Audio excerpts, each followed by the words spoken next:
O medo é uma coisa que todos nós já sentimos pelo menos uma vez. É uma experiência universal, impossível de escapar dela. Em diversas mídias, nós podemos observar personagens covardes que sentem medo em diversas situações. E de fato, isso é uma artimanha dos escritores para nos conectar a seus personagens. Mas nem todos os escritores conseguem fazer isso de uma forma, entre aspas, correta. Hoje, nós iremos falar sobre os personagens Stark, de Frieren, e Zenitsu, de Demon Slayer. Eu sou Canino, do canal Dura Realidade, e hoje lhes apresento o arquétipo do covarde. Os, entre aspas, arcos, são parte fundamental da construção de uma história, e a utilização do medo, horrores ou até traumas são frequentemente usados para expressar um, entre aspas, conflito. Algo a ser superado pelos personagens, como por exemplo os vilões, que tendem a ser bem assustadores, misteriosos e poderosos. Normalmente, os personagens como por exemplo Naruto ou Goblin Slayer enfrentam esses monstros aterrorizantes sem hesitação alguma, transmitindo certa admiração para nós, leitores ou telespectadores. Enquanto os personagens mais, entre aspas, covardes, servem como uma espécie de personagem de apoio, apenas estando ali para elevar ainda mais o nível desses personagens principais, por conta do contraste que eles causam entre alguém covarde e alguém extremamente proativo e tenaz. Mas às vezes, esses personagens podem ser muito irritantes, e talvez até inúteis em suas narrativas, não cumprindo seu propósito principal. Hoje vou falar sobre 3 personagens diferentes, 2 deles me aprofundando nesse arquétipo de personagem covarde, e outro falando um pouco sobre estresse pós-traumático e como isso pode modificar nossas mentes. Stark, de Frieren, Zenitsu, de Kimetsu no Yaiba, e Goblin Slayer, onde o anime carrega seu nome. Esse vídeo foi feito levando como inspiração um vídeo chamado The Difference Between Afraid and Unknowing, do canal Few Talks Anime. Porém, ainda vou adicionar muitas informações que acredito que são úteis para esse tema, e também úteis para gerar certos tipos de debate. Para falar de Frieren e Goblin Slayer, irei utilizar apenas seus animes, e para Demon Slayer, irei falar sobre todo o mangá. Dados os devidos créditos, vamos ao vídeo em si. O que você mais precisa manter em mente ao criar um personagem covarde é dar-lhe medos que sejam, entre aspas, racionais. Medos que qualquer um poderia ter. Em histórias, sejam de animes, séries, filmes ou mangás, os personagens passam por diversas situações extremas para provocar sentimentos no leitor. Ainda mais quando falamos de shounens. No caso de Zenitsu, ele vive em um mundo habitado por, entre aspas, Onis, também conhecidos aqui como demônios. Essas criaturas são extremamente fortes, rápidas, podem se regenerar e têm infinitas habilidades que são misteriosas até que elas sejam enfrentadas. Com o bônus desses monstros terem uma aparência assustadora e atitudes extremamente sádicas, seu medo não é apenas de ser devorado, mas também de sofrer diversos horrores antes mesmo de sua morte. O medo de Zenitsu por essas criaturas é definitivamente plausível, pois qualquer um naquelas situações sentiriam as mesmas sensações. Porém, a escrita de Zenitsu passa por inúmeros problemas. Um deles está justamente no caminho que Zenitsu decidiu seguir.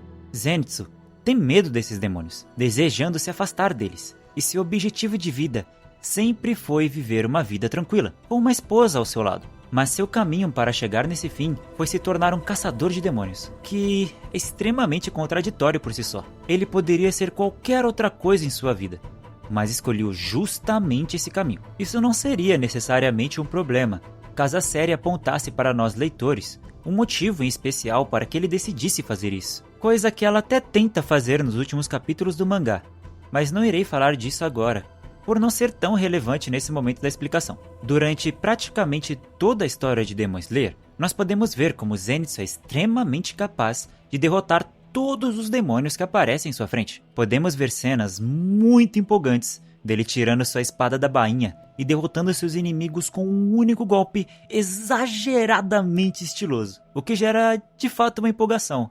Mas surge uma dúvida: se Zenitsu é capaz de fazer isso, qual é o motivo de tanto medo? A justificativa seria que enquanto ele está dormindo, seus medos não o dominam, e assim ele pode tomar as atitudes corretas que tem que tomar. Essa seria uma justificativa um tanto quanto plausível se fosse bem executada. Não é como se Zenitsu não soubesse o que ele fez enquanto no sono, pois em diversas cenas, como na luta contra o Demônio-Aranha e na luta contra o Lua 6, podemos ver nitidamente que Zenitsu tem ciência de tudo o que está acontecendo e também se lembra dos acontecimentos. Logo, Zenitsu sabe de suas próprias capacidades e passou por inúmeras lutas, treinamentos e provações para testar sua coragem contra os seus medos. Mas tudo isso tem um gosto amargo, como se tivesse algo fora do lugar, pelo simples fato de, mesmo passando por tantas batalhas, Zenitsu continua sendo o mesmo personagem. Ele simplesmente não se desenvolve, não sai do lugar, continua sendo o mesmo covarde chorão de sempre.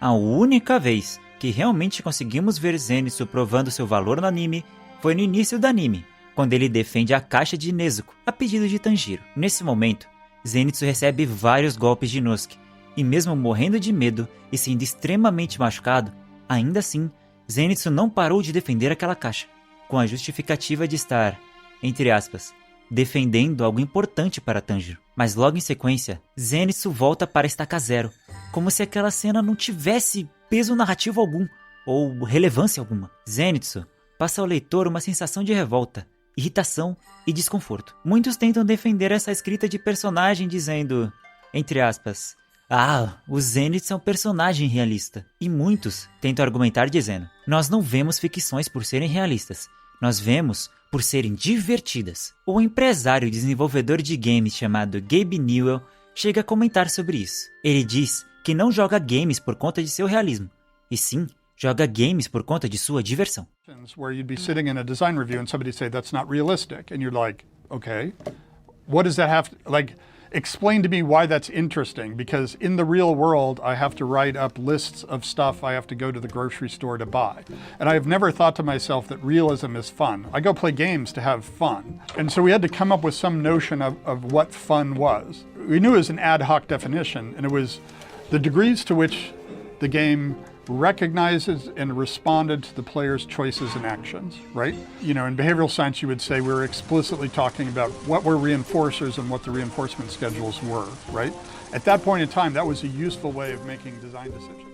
Concordo plenamente com o que o Gabe disse, mas no caso de Zenitsu, eu vou ainda além. Digo que Zenitsu não chega nem sequer a ser um personagem realista, pois nós, pessoas reais, somos mutáveis. Passamos por diversas mudanças de comportamento de acordo com nossas experiências pessoais. Já Zenitsu, mesmo passando por inúmeras delas, ainda se mantém o mesmo personagem, sem variação alguma. Continua se achando incapaz, inútil, indefeso e etc. Mesmo já tendo enfrentado um dos demônios mais fortes da obra. Um exemplo claro de como a escrita de um personagem covarde pode ser ruim e sem sentido algum, tanto para o entretenimento do leitor, quanto até mesmo para ser um personagem, entre aspas, real, apesar de ter uma pequena parte disso que se salva. Mas não irei falar disso agora, pois se trata do mangá. Então isso em específico deixarei para o final do vídeo, onde conterá spoilers. Agora, vamos dar uma olhada em como esse arquétipo do covarde pode ser utilizado em certas histórias de maneira envolvente e empolgante para o leitor, e o motivo do porquê não funcionarem tão bem em Demon Slayer. Começando pela etapa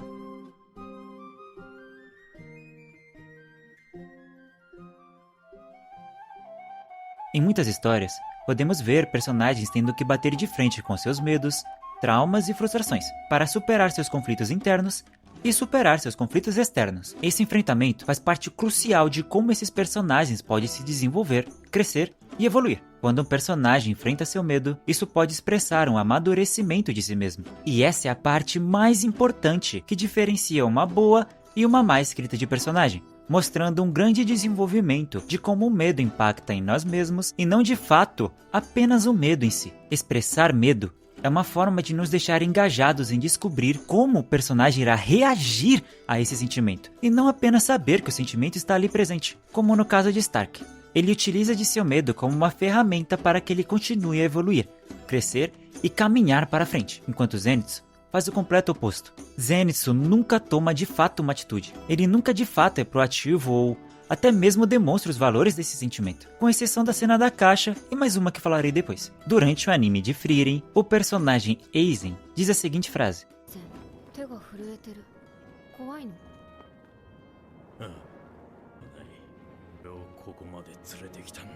Essa frase é extremamente impactante por diversos motivos. Durante a série, podemos observar como o medo de Stark salvou ele em inúmeras situações, como quando ele enfrentou o Dragão Vermelho pela primeira vez e ficou paralisado, ou quando ele enfrentou pela segunda, e seu medo fez com que ele reagisse por puro reflexo aos movimentos do dragão, demonstrando seu crescimento como personagem e ainda demonstrando coisas que seu próprio mestre Aizen fazia e não só fazia, como fez. Mais para frente na história, recebemos a informação que Aizen bateu em Stark. Mas diferente do que Stark pensa, que no caso seria que Aizen estava bravo com ele, na realidade, Aizen agiu por puro reflexo, simplesmente por sentir medo de Stark em um momento de treino, mostrando que Stark havia ficado muito mais forte. Força essa que ele sequer tinha noção. Stark age independente de sentir medo ou não, afinal, ele sabe o que precisa ser feito.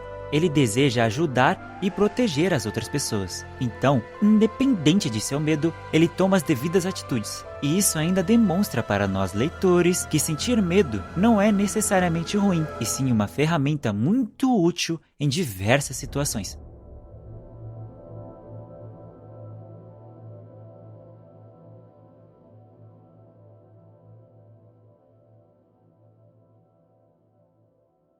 Já Zenitsu tem diversos momentos onde ele é absurdamente poderoso e estiloso, mas isso nunca contribui em momento algum para o crescimento desse personagem. Até mesmo na cena da caixa, onde Zenitsu enfrenta seu medo com todas as suas forças, momento esse que achamos que ele teria uma mudança por tomar aquela atitude, nós, leitores, fomos enganados, pois essa atitude não teve consequência alguma para Zenitsu em si, e isso nos faz ir para a próxima etapa. Algo que podemos observar claramente em Zenitsu e Stark é que eles são extremamente poderosos. Zenitsu derrota inimigos com uma facilidade absurda, um único golpe ao som de um trovão. Enquanto Stark, mesmo sendo um adolescente, já está quase no nível do antigo herói Aizen e muito provavelmente irá superá-lo. Já Goblin Slayer não é de fato poderoso, o que faz com que esse personagem para mim seja bem interessante, pois ele não supera suas dificuldades utilizando seu poder, e sim sua inteligência e sabedoria, dando um grande contraste com os outros personagens já citados, pois o problema central de Stark e Zenitsu está em sua autoestima, enquanto o problema de Goblin Slayer está em seu estresse pós-traumático, causado pela sua inação em um momento que ele acredita ser de covardia. Também em suas crenças disfuncionais e até mesmo no seu orgulho, onde para Goblin Slayer solucionar seus problemas, ele apenas tem que enxergar melhor a realidade como ela é, e não uma visão extremamente pessimista das coisas. Visão essa que ele carrega em toda a série por conta de seus traumas. Como se de fato o Goblin Slayer não tivesse demônios externos, e sim apenas demônios internos. Apesar de sua fraqueza física e sua pobreza monetária, ele é um personagem muito forte e rico, mentalmente e espiritualmente. Mas isso não faz com que Stark seja um personagem ruim apenas pelo seu poder, pois, apesar de ser extremamente poderoso, ele não é de fato fora da curva naquele universo. Ele ainda tem que enfrentar desafios enormes e lidar com seus próprios fantasmas internos para enfim poder superá-los. Enquanto acompanhar Zenitsu acaba sendo muito frustrante de certa forma, pois para superar seus medos, desafios e etc, basta que ele durma e faça todos eles sumirem, para depois que acordar, nada ter mudado, deixando de lado completamente essa construção que dá sentido ao personagem ter medo de algo. E essa é a minha deixa para ir para o próximo tópico.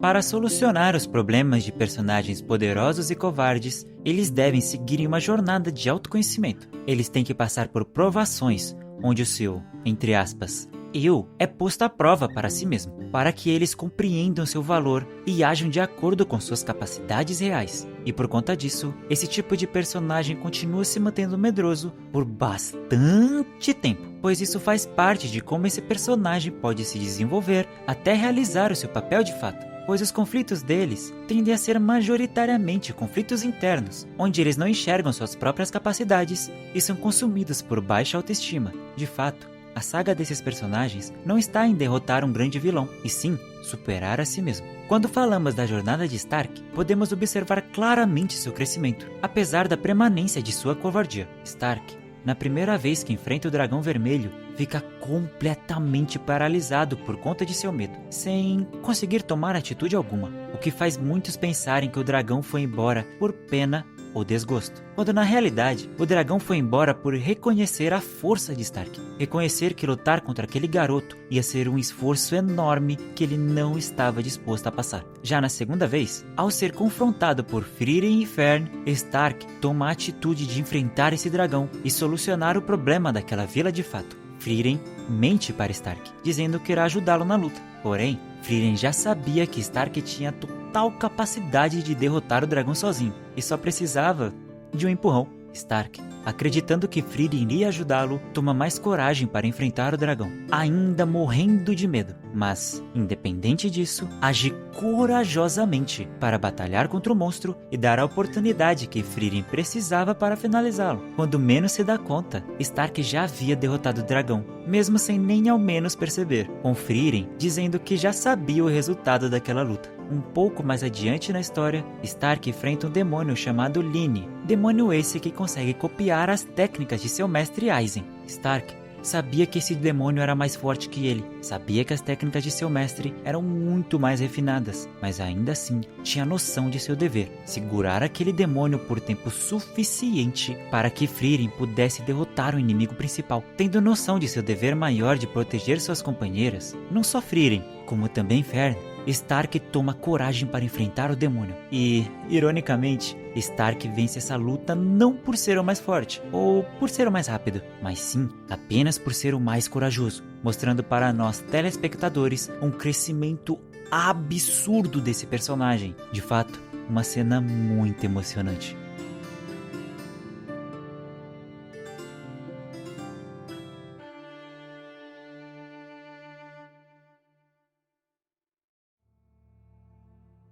Para Goblin Slayer, podemos citar sua icônica cena, onde ele pede ajuda para a guilda. Goblin Slayer sempre acreditou ser capaz de resolver tudo sozinho, tanto por seu conhecimento, quanto também por medo de que outras pessoas se machuquem, pois a cena que viveu em sua infância o marcou profundamente. Mas ao longo de sua jornada, apesar de desejar seguir sozinho, Goblin Slayer acaba atraindo companheiros, amigos, que o ajudam nessa jornada. Em certo momento, ele percebe que sua fazenda será atacada e destruída, levando com ela pessoas queridas para ele. E apesar de seus traumas e crenças disfuncionais, Goblin Slayer toma a atitude de pedir ajuda, mesmo acreditando que não irá receber ela em troca. Mas essa era a única opção viável para resolver aquele problema. Então, Goblin Slayer é surpreendido, pois as pessoas da guilda decidiram ajudar. Afinal, todos gostavam dele, e muitos até o admiravam. Ele apenas não enxergava isso, por conta dos seus fantasmas do passado. Todos o respeitam, seguem seu plano e o ajudam a derrotar os monstros. Em seu retorno, uma companheira de Goblin Slayer convence ele a tirar o seu capacete. E então, temos uma cena muito emocionante, onde todos vão super curiosos olhar o seu rosto. E uma icônica frase chega para nós, dizendo o seguinte: Se pedir ajuda, nós sempre estaríamos com você. Então não fala que isso tem a ver com sorte. Porque não tem, com toda certeza. Não tem. Entendi. Só espero que seja verdade.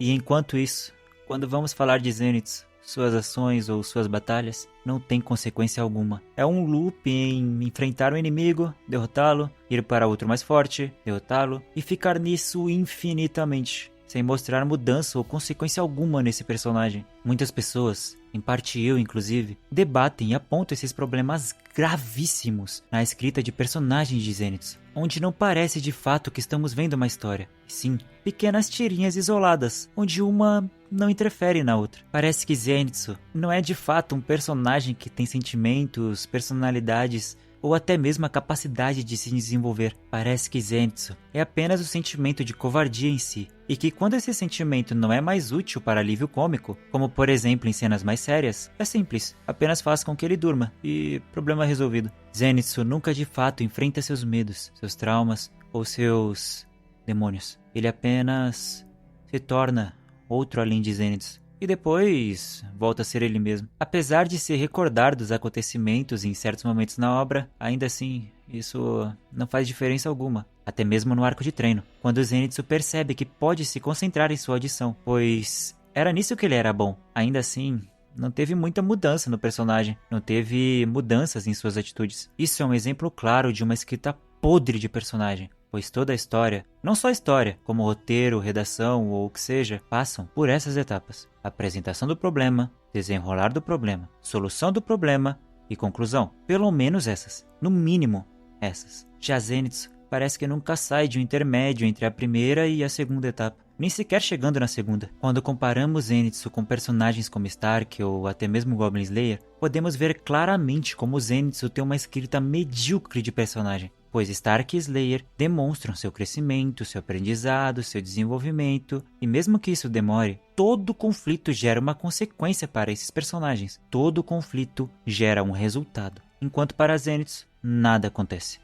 Apenas muito tempo depois, no final da obra, podemos ver uma mudança de fato em Zenitsu, mas já é tarde demais. Passamos por uma obra inteira sentindo aquele desconforto pela presença de um personagem mal desenvolvido, para apenas em seus momentos finais nós termos uma consequência em suas ações, como se fosse o autor querendo nos dar uma justificativa incrível e satisfatória para todas as atitudes desse personagem ao longo da história. Isso até pode ser efetivo a curto prazo, mas quando paramos para analisar a obra em si, isso se torna apenas uma escrita preguiçosa e sem sentido. Os animes de Frieren e de Goblin Slayer são muito satisfatórios de se acompanhar ao longo do tempo, pois nós podemos observar como os personagens se desenvolvem, aprendem e crescem, mesmo que por longos períodos de tempo. Enquanto Demon Slayer, os personagens, apesar de serem muito carismáticos, se mantêm no mesmo lugar em questão emocional. Eles apenas ficam cada vez mais fortes em quesito de força física. Isso não cria de fato uma conexão com esses personagens a longo prazo. Nós apenas achamos as lutas muito empolgantes. Mas a vida não é só sobre dar um soco na cara de alguém. A vida é muito mais que isso. E de fato, Demon Slayer não consegue demonstrar esse sentimento. Agora, vamos para o quarto tópico.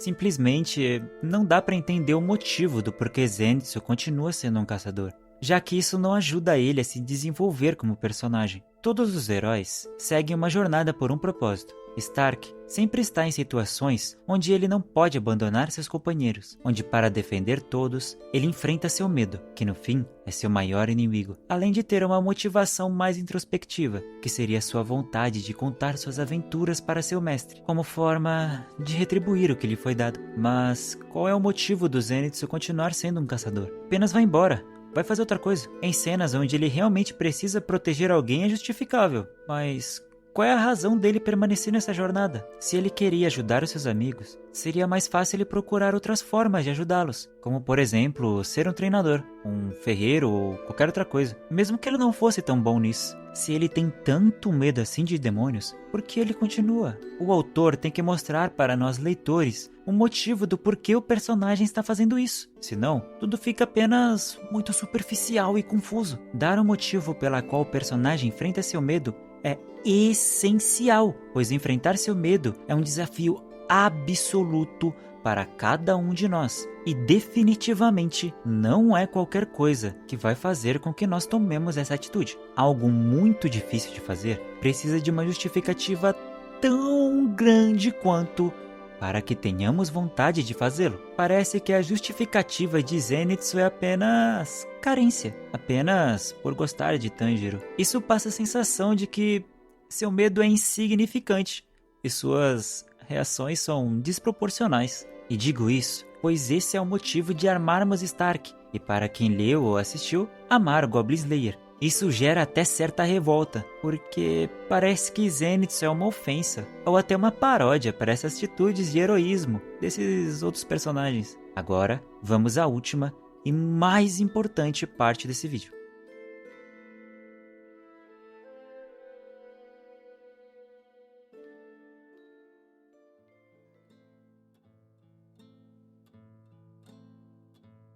podemos ver como Goblin Slayer, no início de sua jornada, era tomado por suas crenças disfuncionais, sendo forçado a caminhar com outras pessoas apenas por uma espécie de obrigação ou dever, e com o tempo passando a confiar nelas em uma longa jornada, para depois tomar atitudes de acordo, não só a confiar em seus companheiros, como também a acreditar em si mesmo, em um mundo ou futuro melhor, até mesmo seguir seus sonhos, que outrora havia abandonado. Ele não mudou da noite para o dia, muito pelo contrário. Ele ainda tem muito que aprender e superar. Podemos ver isso claramente na sua interação com a Donzela da Espada, onde o Slayer expressa sentir empatia por aquele sentimento de medo e terror que a donzela sentia. Pois é inegável que toda a sua jornada deu-se início pelo seu arrependimento de ter abandonado sua irmã em um momento que ela precisava dele, e depois teve que partir em uma jornada para aprender a controlar seus sentimentos e se transformar em uma máquina de guerra, só para no fim descobrir que ele não é uma máquina, e sim, muito mais que isso, ele é humano.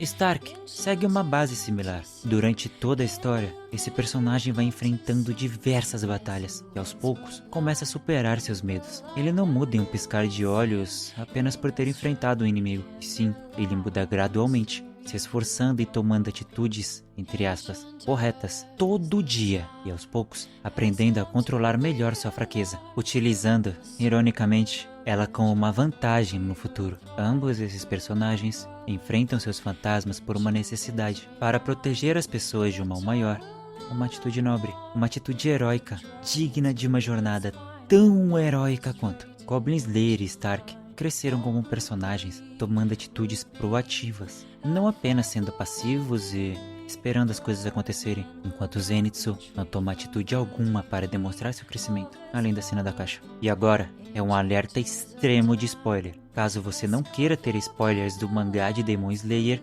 pule para essa parte que estará aparecendo aqui na tela.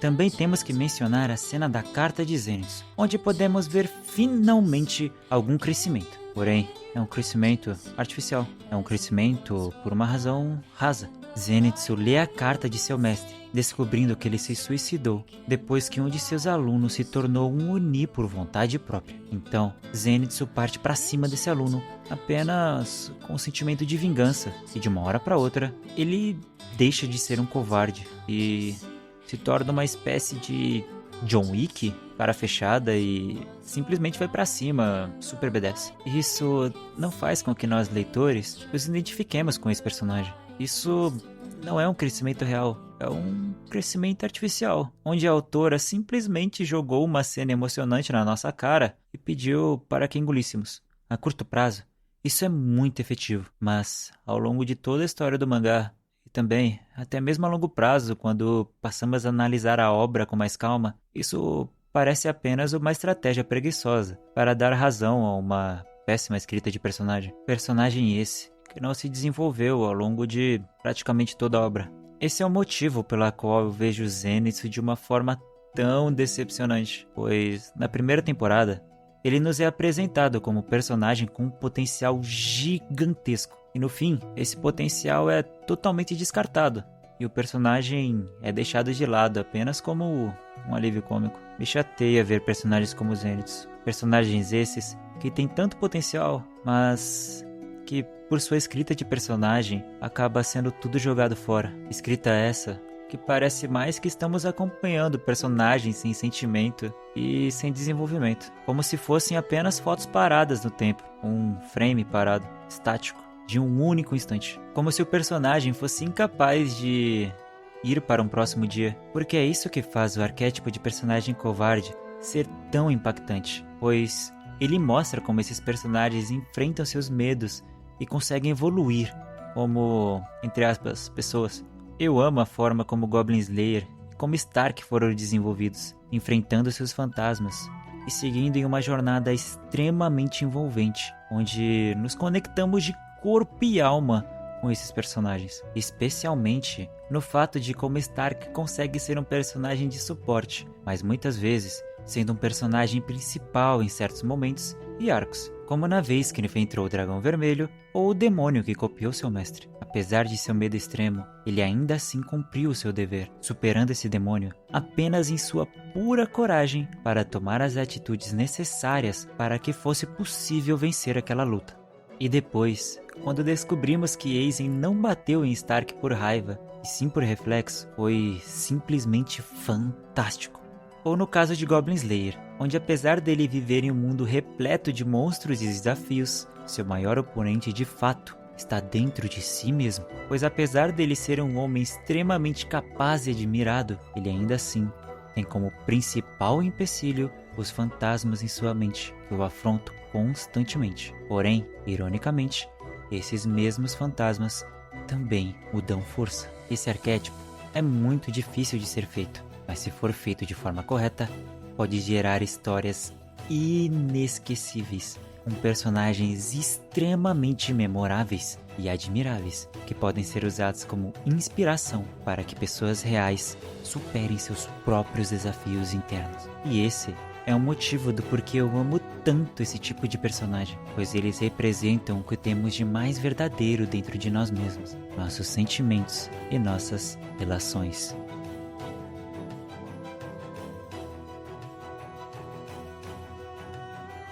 Obrigado por assistir e a gente se vê em um próximo vídeo.